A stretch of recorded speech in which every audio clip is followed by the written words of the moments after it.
Hola gente, ¿cómo están? Bienvenidos una vez más a un nuevo episodio de la economía P2P. ¿Cómo estás, Ian? ¿Todo bien? Todo bien, todo bien. Hoy estamos juntos. Sí, físicamente juntos, ¿eh? Sí, sí. Uno al lado del otro. Así que bueno, contame, Ian, qué tema vamos a hablar el día de hoy. Bueno, hoy traemos otro ¿por qué no? A nuestra playlist de ¿por qué no? Lista de reproducción, voy a insistir con eso, ¿eh? Sí, tenemos una playlist. Lista de reproducción. Que habla sobre los ¿por qué no? De tales casos específicos. Hoy vamos a hablar específicamente, como dice el título, la miniatura, por si no se dieron cuenta, de las monedas estables o stablecoins.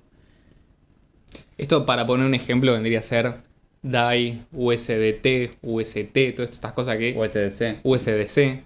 Son estas cosas que la gente a veces utiliza, ¿no? Yo conozco una página en Argentina que es como una especie de página de clasificados donde vos podés ofrecer productos y servicios a cambio de criptomonedas. Por alguna razón, la inmensa mayoría de estas páginas están nominando los precios no en ninguna criptomoneda, sino directamente en stablecoins, ¿no? Otra que no mencionamos es BUSD, Sí. que es de Binance específicamente, emitida por Binance. Sí. Bueno, todas estas monedas, en general lo que suelen mimetizar es el precio de $1, ¿no? Cada Exactamente. una vale $1, básicamente. Sí, tenés otras criptomonedas estables o stablecoins que Sí. se mimetizan, por ejemplo, con el precio de la onza de oro, Sí, onza de plata, Trezor, USD, USD, Tether Gold. Tether Gold, sí. Exactamente. Está esa, después hay otra que se llama... no me DGX. acuerdo, DGX, esa.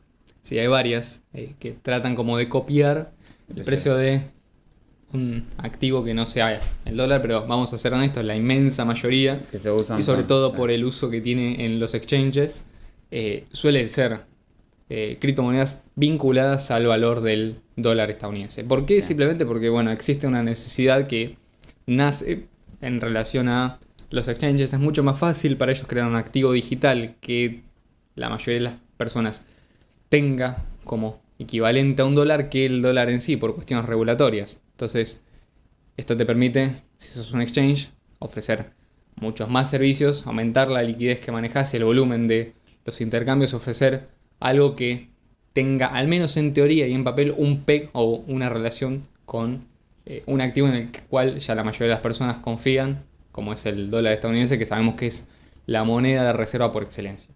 Sí, y de medio intercambio. Exactamente. Hoy en día, sí. O sea, porque es medio intercambio, ya sabemos, se convirtió en reserva. Exactamente. Entonces, bueno, habiendo repasado un poco la idea principal, si quieren, pasamos directamente a los primeros o las principales formas de colateralizar o generar estas stablecoins, ¿no? Porque obviamente no es que alguien dice, bueno, esto, para que quede claro, yo no puedo programar, como programador, no se puede programar el precio de un activo bien digital, ¿no? Sabemos que cualquier cosa va a estar sujeta a las leyes de oferta y demanda del mercado. Entonces, bueno, ¿cómo hacen estas empresas o estas entidades que emiten estos criptoactivos para decir, ok, esto tiene el equivalente a un dólar? Bueno, hay diferentes estrategias, efectivamente. Son distintas maneras de compensar esta deficiencia que tienen, si se quiere, los criptoactivos de un precio extremadamente volátil. Bueno, ¿cuáles son esas estrategias? Bueno, la primera de todas, que es probablemente la más simple que a todo el mundo se le puede imaginar, es colateralizar en bancos o en bonos del gobierno de Estados Unidos, sobre todo a corto plazo. ¿Cómo funciona esto? Bueno, el caso típico es USDC, ¿no? USDC es una moneda que emite principalmente Coinbase. Sí, ¿no? Circle, que es una empresa en la cual Coinbase forma parte. Hay otras Perfecto. empresas que están atrás también. Bien, pero digamos, yo la asocio con Coinbase Sí, directamente. sí, esa sociedad con Coinbase. ¿Qué es lo que hacen?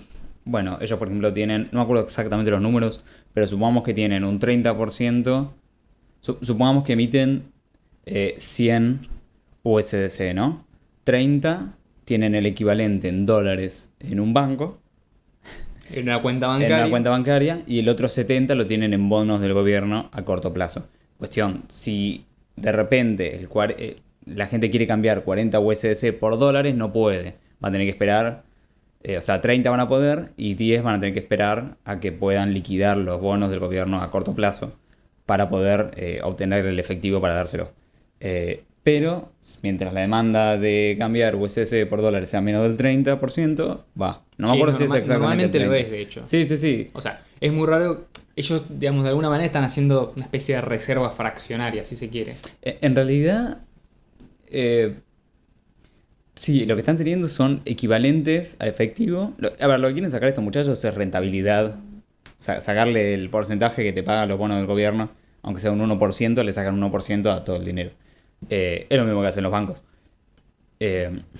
Si querés, es más seguro, tal vez, los bonos a corto plazo del gobierno, aunque no son rápidamente liquidables, ¿no? Porque tienen un tiempo, aunque sea una semana.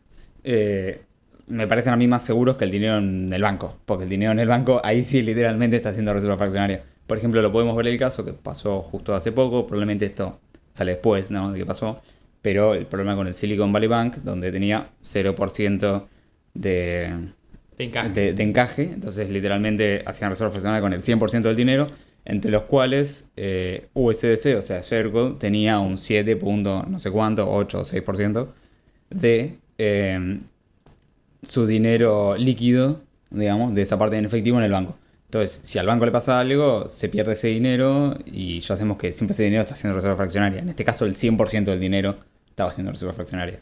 Entonces, claro, en algún punto, tal vez un equivalente a oro a corto plazo del gobierno es más seguro que literalmente el efectivo en un banco. Claro, porque por lo menos en este caso vos lo que estás haciendo es tenés control sobre la inversión en la cual está hecha, y al ser un bono de gobierno que es considerado una inversión segura, considerado en general, ¿no? Por la mayoría de los inversores se considera como algo un activo seguro. Los bonos de gobierno de Estados Unidos son el activo más seguro del mundo, considerado por los inversores, ¿no? Exactamente. Entonces, claro, el 30% que está invertido en el banco, vos no sabés en qué lo están invirtiendo. Claro, sí, porque están haciendo reserva fraccionaria dentro del banco con ese 30%. Claro, exactamente. De última, en los bonos a corto plazo, el riesgo que tenés es que pierdan valor los bonos, como le pasó al Silicon Valley Bank. Silicon Valley Bank, básicamente, mucho del dinero que tenía lo puso en bonos del gobierno, cuando daba un 1%, porque las tasas de interés estaban bajas. Ahora, cuando el gobierno de Estados Unidos ve la tasa de interés al 4%, bueno, ahí tuvieron problemas. No estoy redondeando los números, pero ahí tuvieron problemas porque sus bonos que daban un 1 valen mucho menos que los bonos de ahora que están dando 4. Entonces se empezaron a depreciar. Se depreciaron tanto que se desbalanceó. De repente tenían el valor de sus activos en bonos era mucho menor al valor que tenían en papel. Claro, de lo que debían en depósitos, ¿no? de sus usuarios. Entonces, este desbalance hizo que pueda tener fácilmente una corrida bancaria, y el gobierno de Estados Unidos no es que salió a rescatar exactamente, lo que salió a hacer es obligar al banco y, bueno, en este caso los que pagaron la cuenta serían los bonistas y los accionistas del banco, los cuales básicamente se liquidaron todos sus activos para pagar a los depositantes. O sea, USDC recuperó el porcentaje de dinero que tenía depositado en el banco porque el gobierno de Estados Unidos obligó al banco a vender todos sus activos. ¿Dónde está el subsidio, si querés? Es que el gobierno de Estados Unidos le compró a Silicon Valley Bank los bonos que tenía el gobierno de Estados Unidos al 100% de su valor y no a precio de rebaja como debería ser comprado. O sea, ahí es donde está el subsidio. La diferencia entre el precio de mercado de los bonos que tenía Silicon Valley Bank y el 100% del precio que le pagó el gobierno de Estados Unidos. Claro, ahí se ve, digamos, toda la tramoya que se armó. Ahí es donde, si querés, puedes decir, imprimieron y se la dieron. Sí, ¿no? sí, sí. Que fue efectivamente de alguna manera lo que hicieron. Si no lo imprimieron, lo hicieron con plata que sustrajeron mediante impuestos. Sí, sí, sí. O sea, en definitiva, la compra está aguantada por el resto de la población. O sea, es una pérdida que se socializó. Sí. O sea, es mucho mejor, obviamente, que solamente que ante la pérdida de un banco se cubra a los depositantes, y no a los depositantes y a los accionistas y bonistas. Pero bueno, digamos que ahí hay un... No es tan grande, o sea, podía ser mejor, sí, pero podía ser peor también. Claro. Vamos a decirlo así.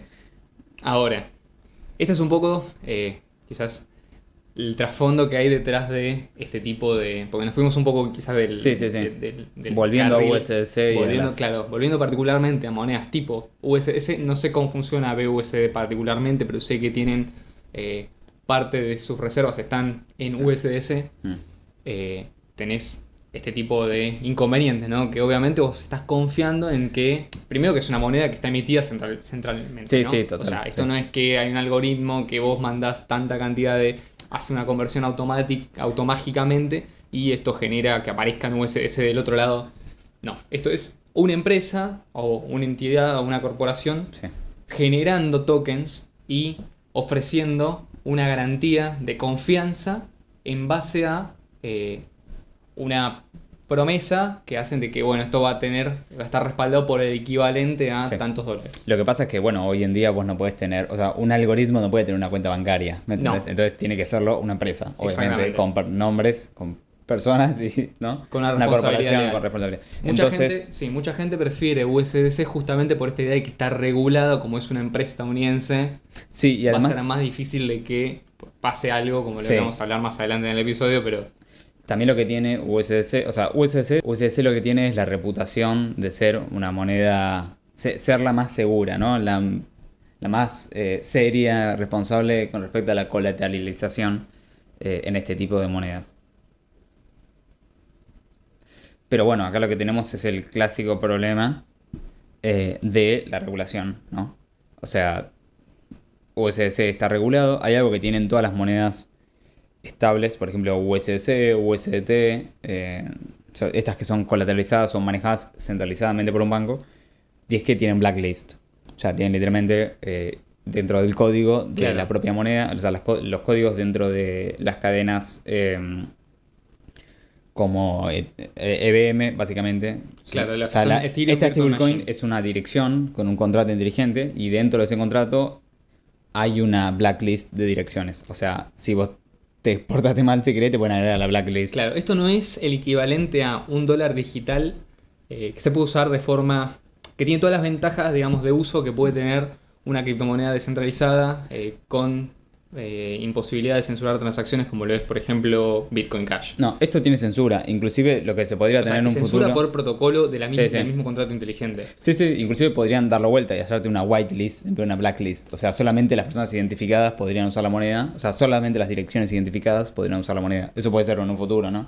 Claro, esto sabes cómo se me ocurre que puede llegar a ocurrir. Si de alguna manera avanzan las regulaciones en los distintos estados, te van a dejar, por ejemplo, operar dentro de un exchange, pero vos no vas a poder retirar monedas estables. O sea, por ejemplo, va a ser solamente el exchange el que puede operar y realizar transferencias a otras direcciones administradas. Sí, o podés, pero cuando lo haces una declaración jurada de que la dirección que estás moviendo el dinero es tuyo. USDC le agrega la whitelist Sí. y vos no podés enviar ese dinero salvo que certifiques quién es la persona que le estás enviando Sí. con una declaración jurada. Me estoy dando cuenta de algo que tendríamos que dejar de dar ideas, ¿no? Sí. O sea, igual ya la situación es bastante mala en el sentido de que si ya se puede hacer esto, o sea, si nosotros lo podemos pensar, alguien seguramente más arriba lo pensó Sí. y está viendo la forma de cómo... Mientras se baña, Klaus. Claro, exactamente. O sea, está viendo la forma en cómo va a meter esto. O sea, esto también tiene que ver en parte por cómo funcionan las Ethereum Virtual Machines o las máquinas virtuales de Ethereum. Sí. ¿Por qué? Porque tienen un modelo de cuenta que está centralizado, no centralizado, pero que es más fácil de censurar porque asocia todas las transacciones y todas los tokens y los balances con una sola cuenta. Entonces es muy fácil apuntar, ¿no? Y disparar. Entonces, esto obviamente no tiene tanto que ver con el tema del podcast en sí, pero me gustaría aclararlo. Es como que vos en una red del tipo Ethereum, como por ejemplo Ethereum, Polygon, Cualquier Avalanche, EVM. claro, exactamente cualquiera que tenga este modelo de cuenta, incluso por ejemplo Telegram Open Network, que no está basada necesariamente, pero que tiene, digamos, este modelo de cuenta, es muy fácil apuntar a una dirección y censurarla, ¿no? O dejarla fuera de determinados protocolos, porque simplemente es apuntar y disparar a una dirección y ya está. Esa dirección va a tener todos los tokens automáticamente entintados, ¿no? Como si fuera, por ejemplo, cuando... Esto viene de una cosa que es cuando la gente robaba los bancos y se llevaba el dinero físico, adentro de las bolsas que le daban a los ladrones, los empleados ponían bombas de tinta. Entonces, ¿qué pasaba? Después de determinado tiempo esas bombas explotaban, manchaban todos los billetes y los ladrones no podían gastar ese dinero, Claro. porque si vos ibas y Te pagabas lo con dinero blacklisteaban tintado, con tinta. exactamente, vos pagabas con efectivo, pero que tenía tinta, entonces iba automáticamente a levantar sospecha de cualquier persona que recibiera. Sí, sí. O por lo menos no te lo iba a querer aceptar, pero alguien que estuviera al tanto de esto... Es como que te blacklistearon un UTXO que Exactamente. no Entonces, se puede... esto es el equivalente. Te pueden poner una bomba de tinta digital en tu cuenta, entonces todo lo que vos tengas automáticamente puede ser considerado como, ok, un negocio no te lo va a recibir, un exchange no te lo va a recibir, Bueno, otro usuario que te lo reciba automáticamente entinta todo el otro que él tiene, o sea que no le conviene. Esto es lo que pasó con Tornado Cash. Exactamente. Básicamente blacklistearon a todos los que usaron Tornado Cash. O que tenían dinero que venía de Tornado Cash. Sí. Inclusive lo que hicieron fue empezar a mandar las direcciones de las personas conocidas. Como lo sabían, bueno, Vitalik.eth es de Vitalik Buterin. Entonces le mandaban 1 centavo en USDC pasados por Tornado Cash y ya se le blacklisteaba la cuenta a Vitalik. Exactamente. Entonces, sí, por este tipo de cosas es que es mucho más sexy para un gobierno una Ethereum Virtual Machine. Por contraste, hacer lo mismo en Bitcoin Cash, por ejemplo, ¿no? Donde vos podés generar infinitas direcciones y donde vos podés combinar distintas direcciones y después separar en distintas direcciones cuando haces una transacción, es mucho más difícil. O sea, podés intentar bloquear una dirección, pero yo, usuario, simplemente toco en la billetera en generar una nueva dirección automáticamente, Sí, tengo listo. una nueva identidad para la red. O sea, soy una persona desconocida. O sea, hay intentos o formas de tratar de censurar, pero es mucho más difícil y no existe esto de apuntar con un rayo láser. Es más como disparar con una escopeta que salen los perdigones para cualquier lado y no sabes a quién le apunta. Capaz que terminas dañando algo que no querías dañar. Entonces, esto tiene como ventaja.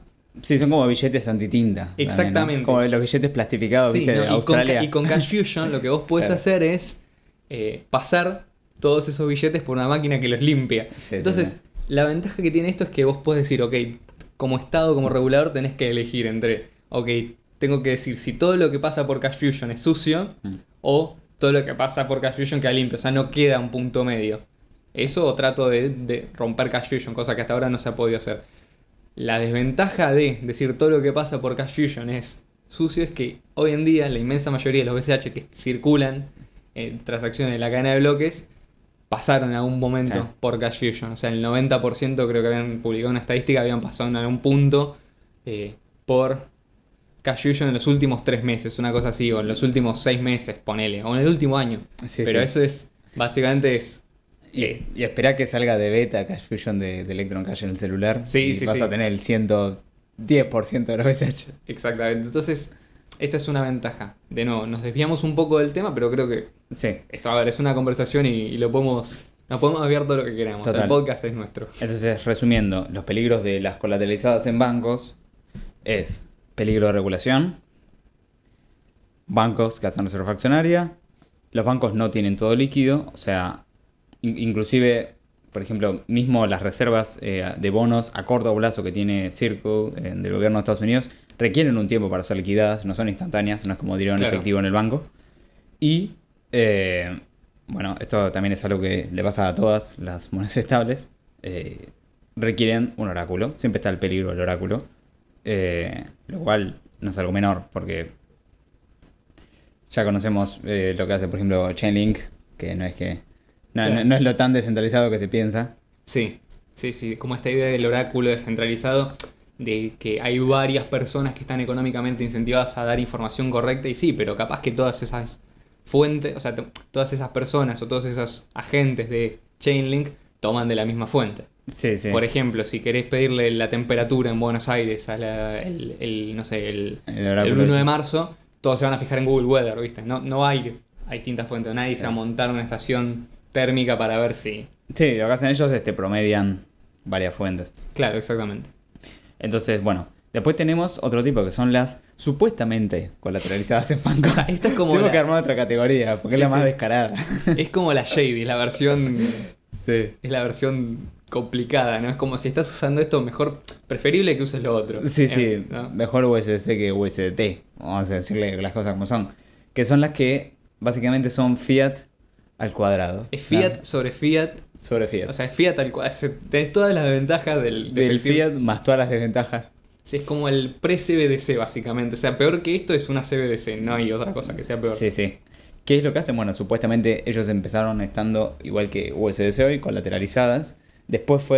Primero estamos colateralizadas con dinero en el banco. Sí. Después fue con Un equivalentes, dólar, un claro. USDT. Después equivalentes al dinero del banco. Después parte de nuestra colateral está En activos en similares. activos similares o equivalentes a efectivo. Ya está. O O sea, parte de ya significa que no lo está. Claro, exactamente. O sea, y no sabes cuánto, eso es lo peor, es que no podés tener una referencia. Sí, porque aparte no es que vos decís, bueno, hasta este punto, porque hay varios videos en los que dicen, hasta este punto USDT está colateralizado, todo esto no. Pero vamos a ver si todo lo anterior la usaron también, ¿no?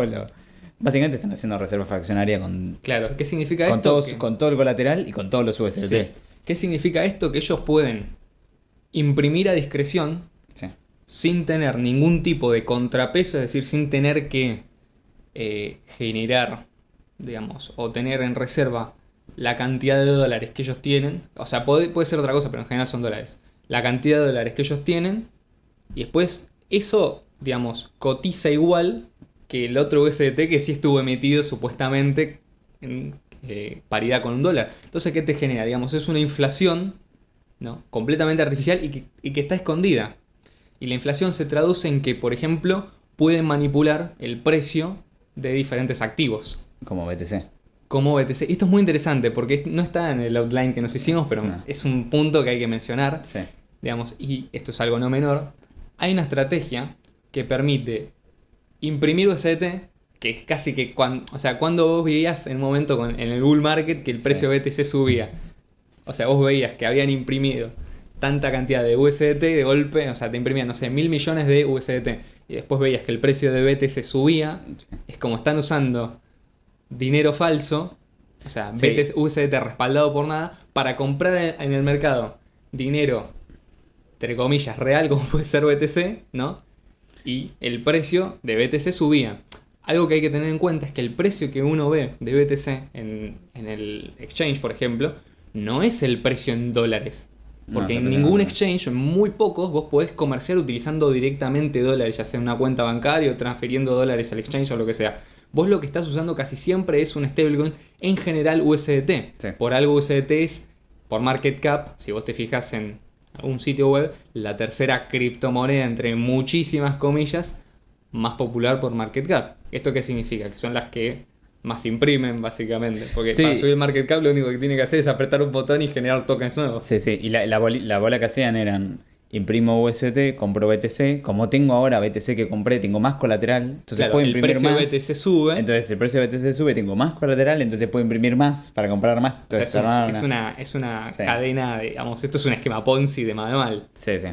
Entonces el precio, ponele, si vos veías que, no sé, en un momento estaba $65.000 BTC, en realidad eran 65.000 USDT, y ese USDT capaz que no valía tanto. Sí, sí. O sea que de golpe la caída de USDT te puede generar una recesión increíble, una retracción de los precios de la mayoría de las criptomonedas, sobre todo las que están más manipuladas.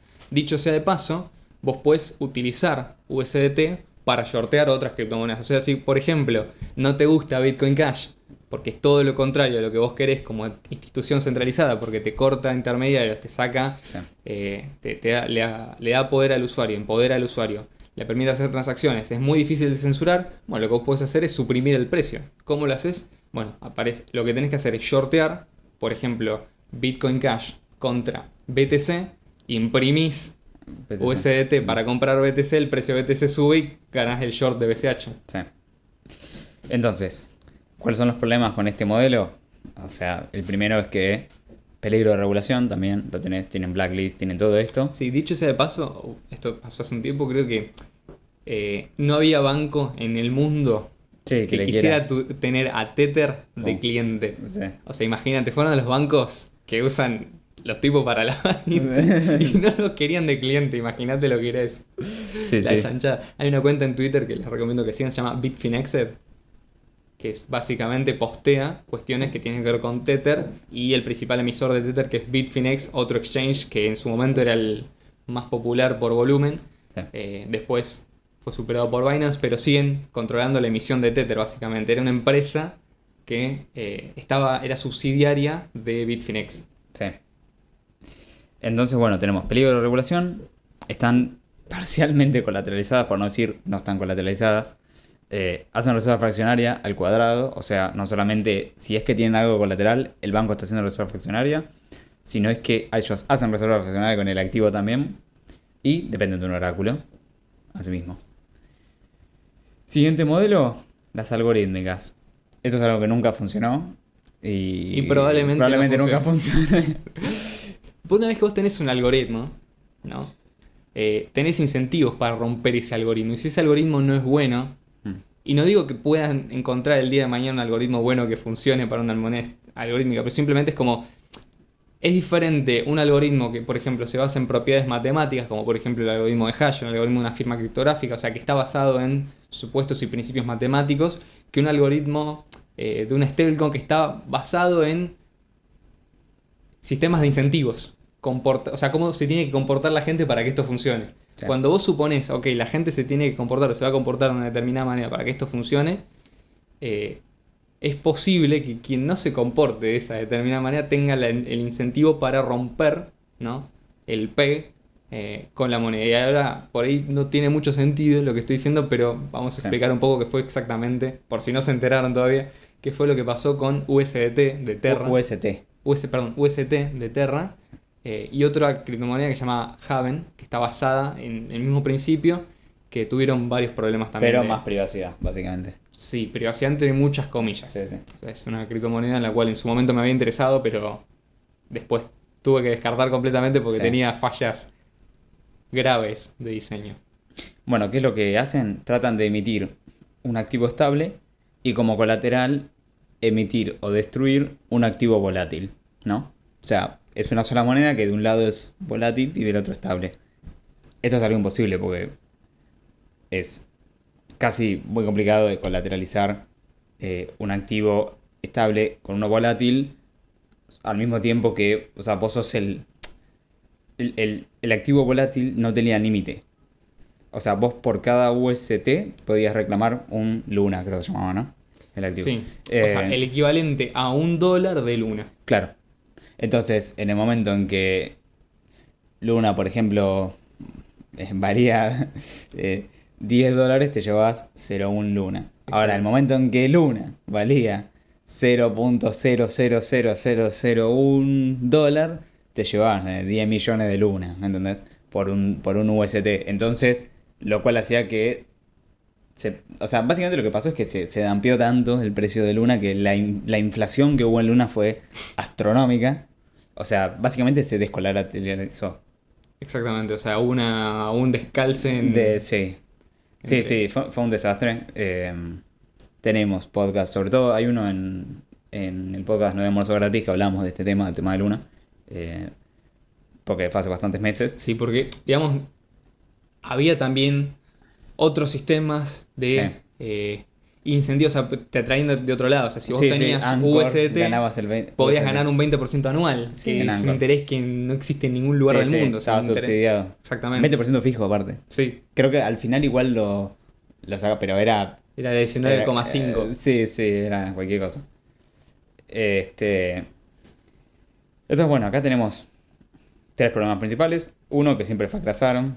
O sea, no hay un caso que se conozca. Dependen de un oráculo. Y bueno, es imposible ser moneda y tu propio colateral en simultáneo, ¿no? Sí. Bueno, el caso de Haven fue bastante parecido, pero tenía otro problema, que era...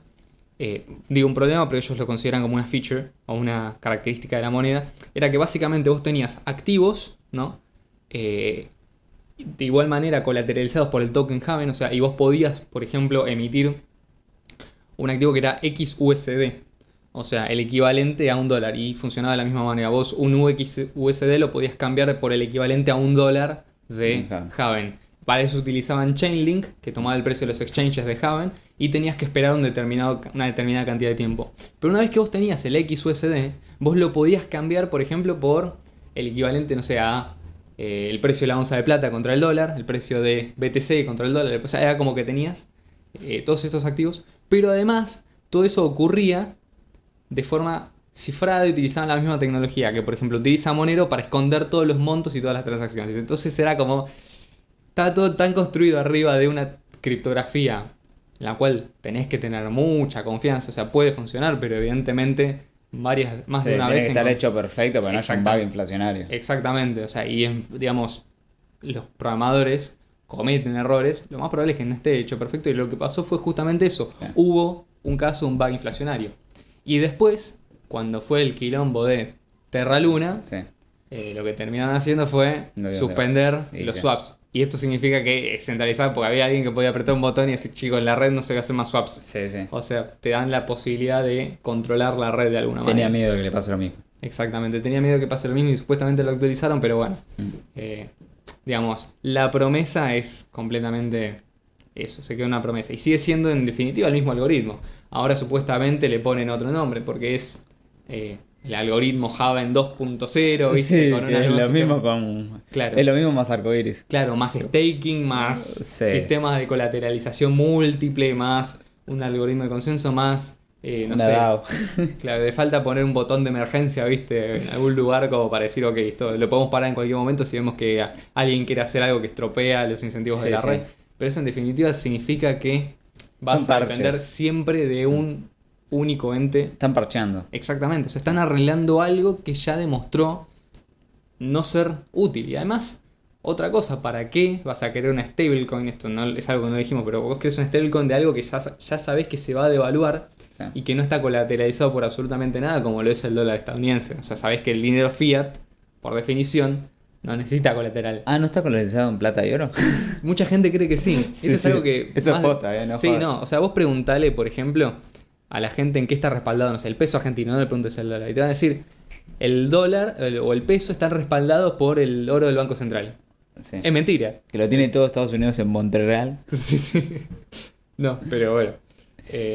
En Fort Knox. en Fornox. Bueno, pasamos al siguiente, que son... Esto dentro de todo es de las que mejorcito funcionan. Sí, obviamente tiene Todo tiene sus contras, ¿no? Pero vamos a hablar un poco de pros y contras. O sea, tiene pros que no tienen el resto hasta ahora. Estamos hablando de las descentralizadas, ¿no? O las... que su colateral es un activo que no está en el banco. Básicamente. Vamos a llamarlo así, claro. En este caso es DAI. DAI es la más conocida, hecha por MakerDAO. Sí. ¿Cuáles son las ventajas? Bueno, la emisión es descentralizada, o sea, es una cuestión algorítmica en el buen sentido, o sea, se mueve por...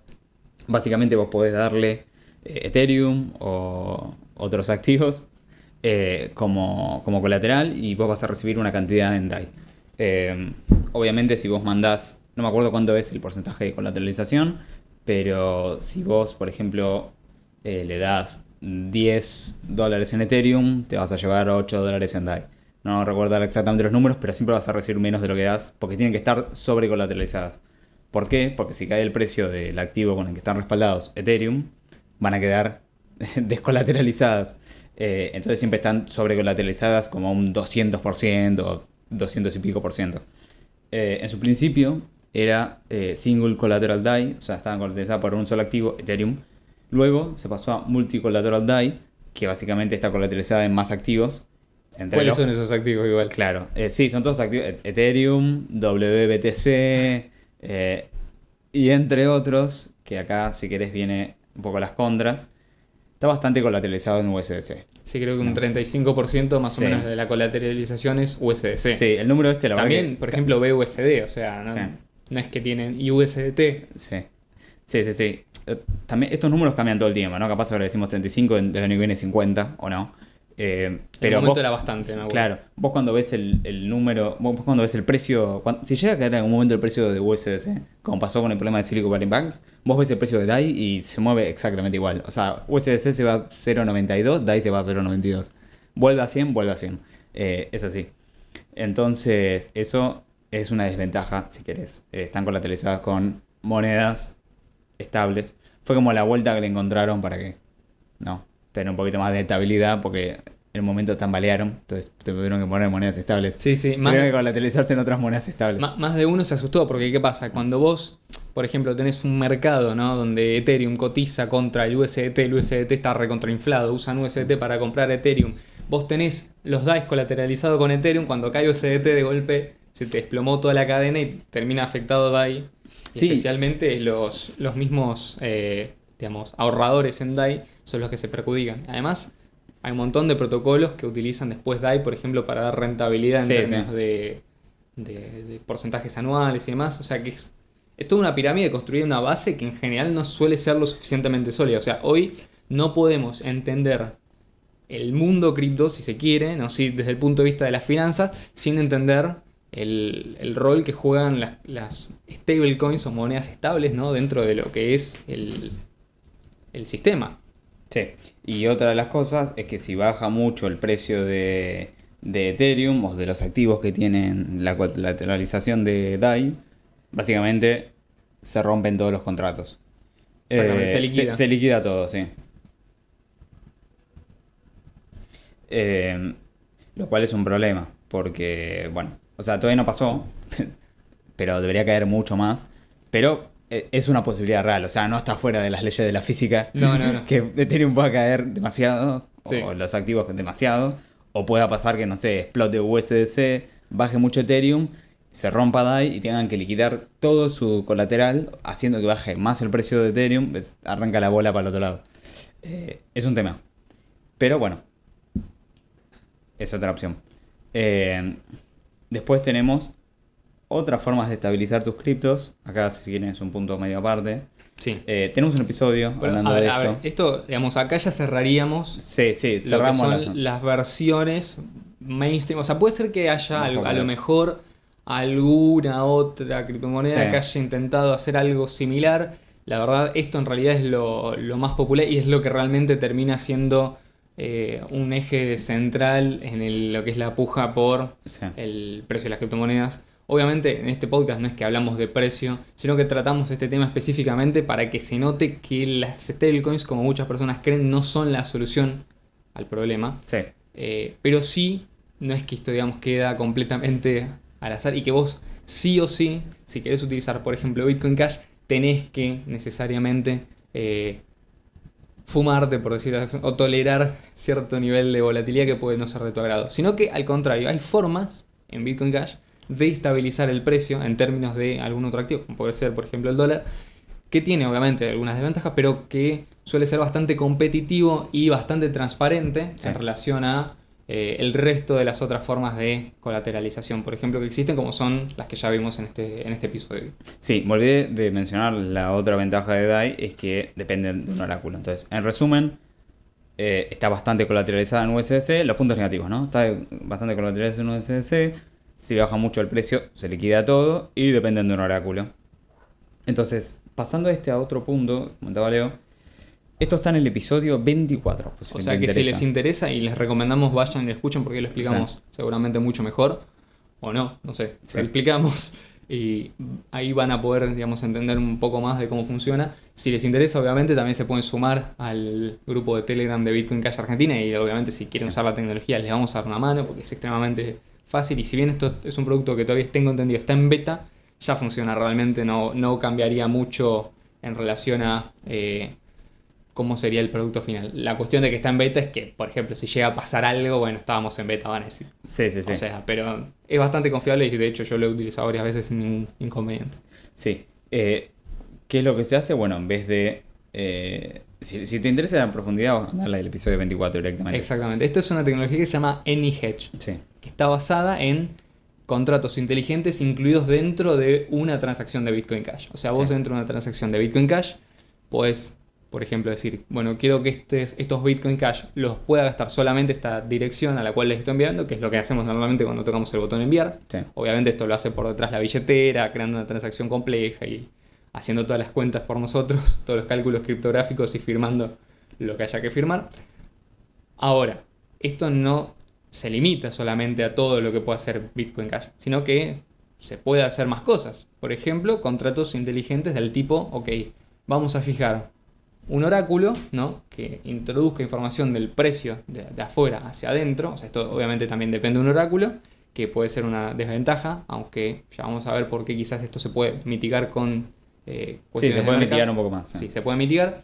O sea, vamos a poner un oráculo, yo pongo tantos BCH, vos pones tantos BCH. Mm. Entonces, yo quiero mantener el precio de estos BCH. Y Vos querés más volatilidad. vos querés exponerte a más volatilidad. ¿Por qué? Porque te querés apalancar. Tanto para arriba lo puedes hacer como para abajo. O sea, si querés considerar que el precio sube o potencialmente, pues, incluso shortear Sí. Bitcoin Cash. Usando Bitcoin Cash, lo cual es bastante gracioso. Entonces, por ejemplo, si el precio de Bitcoin Cash sube, yo recibo menos de lo que incluí, ¿no?, en la transacción. Ahora, si el precio de Bitcoin Cash cae, yo voy a recibir el equivalente a los dólares, el oro o los pesos que yo haya puesto en el contrato y la diferencia de lo que me falte para cubrirlo se va a cubrir con lo que Tu vos PSH. hayas, exactamente, los que vos hayas del otro lado, la persona haya puesto para... Sí. O sea, esto es un contrato de dos partes, digamos. Sí, ¿no? sí, sí. Entonces, las 3 desventajas que tiene esto, depende de un oráculo, al igual que todos los anteriores. Si bajan mucho el precio, se rompen los contratos. Sí, igual esto es también ventaja. se puede configurar, o sea, vos podés decir Sí, cuál que- es el porcentaje, la tolerancia, ¿no? Sí, sí, sí. Pero bueno, como igual que todo el resto, Exactamente. sobre todo lo que Bueno, es pero puedes descentralizado. decir, ok, si quiero que esté 100% colateralizado, por Sí, ejemplo, sí. entonces el precio tiene que quedar más de la mitad. Sí, sí, sí. Y bueno, y por el momento no es flexible. Sí. O sea, vos cuando haces un contrato no es como DAI, por ejemplo, te puedo mandar los DAI a tu dirección. Exactamente, o sea, te lo tenés que quedar, o sea, vos te quedás con el contrato, Sí. cuando vence el plazo del contrato, que puede ser de acá a una 2 hora o puede ser de acá a un mes, meses, sí. hasta 2 meses. Vos podés recuperar Sí. los BCH y los puedes utilizar. Pero Una no- vez que finalice el contrato, Claro. se termina la protección No de la lo podés boleta. cancelar en el medio. A menos, por lo menos ahora. Exactamente. Tal vez dentro de un tiempo es flexible, es cancelable, es lo que quieras. Y Exactamente. no caducan. lo Otra que sea. cosa es, esto tiene un costo, o sea, es un servicio. Puede ser que si el precio de Bitcoin Cash, por ejemplo, esté subiendo mucho, haya mucha gente que se quiera apalancar, entonces esté incluso dispuesta a pagarte Sí. porque vos te quedes congelado en el precio viejo, ponele. Sí, Entonces sí, sí. ellos se exponen más a la volatilidad y a vos, por ejemplo, no sé, querés congelar $100, el equivalente a $100 en Bitcoin Cash, y te pagan 105 en Bitcoin Sí, Cash. hay una prima ahí con la que se juega. Ahora, si por ejemplo estás en un mercado que tiende a la baja, lo más probable es que, bueno, para ofrecerte ese servicio te quieran cobrar dependiendo del plazo que vos elijas. En general no suele ser extremadamente costoso, las veces que lo he probado suele ser bastante razonable y hay muchas variables con las que se puede jugar. Obviamente nosotros en este episodio no vamos a explicar cómo funciona AnyHedge, No, porque está en el episodio 24. pero esto es una alternativa, ¿no? Sí. Que funciona para asociar una determinada cantidad de Bitcoin Cash a un precio, ¿no? Estamos viendo no estamos viendo tanto la parte de la exposición a la volatilidad, sino al contrario, la protección de precio, que te ofrece como un seguro que funciona de forma descentralizada, que funciona utilizando la tecnología de la cadena de bloques y que es, obviamente, mantiene Sí. todas las características de Bitcoin Cash. O sea, es incensurable, no se puede cancelar, o sea, no se puede defraudar, tenés una garantía criptográfica, hay muchos agentes que están incentivados a que esa transacción tenga éxito, o sea, Sí, y además el oráculo, si querés lo podés elegir vos con el que estás haciendo el contrato. Porque se pueden hacer contratos privados, inclusive puede ser un P2P. exactamente, o sea, Sí. tenés como si querés un mercado de oráculos, entonces los oráculos que ofrezcan un mejor servicio Sí, eso pueden también cobrar, está bueno. por pueden lo menos cobrar eso. una comisión, por ejemplo, pero vos sabés que siempre van a ofrecer un buen servicio, que por lo menos están incentivados, ¿no? Porque si no pierden Sí. margen de ganancia. Así que bueno chicos, esto fue todo el episodio de hoy. Esperemos que les haya gustado. Ya saben que abajo en la descripción tienen todas nuestras redes sociales, todo donde nos pueden escuchar. Te agradecemos, muchas gracias Leo. Gracias a vos, Como Ian, por siempre. favor, gracias por la invitación también. No, no hay que, no hay que. Y, Porque estamos en la casa del por lado, Sí, sí. por eso le digo gracias por la invitación. así que bueno, los vemos el viernes que viene. Chau, chau.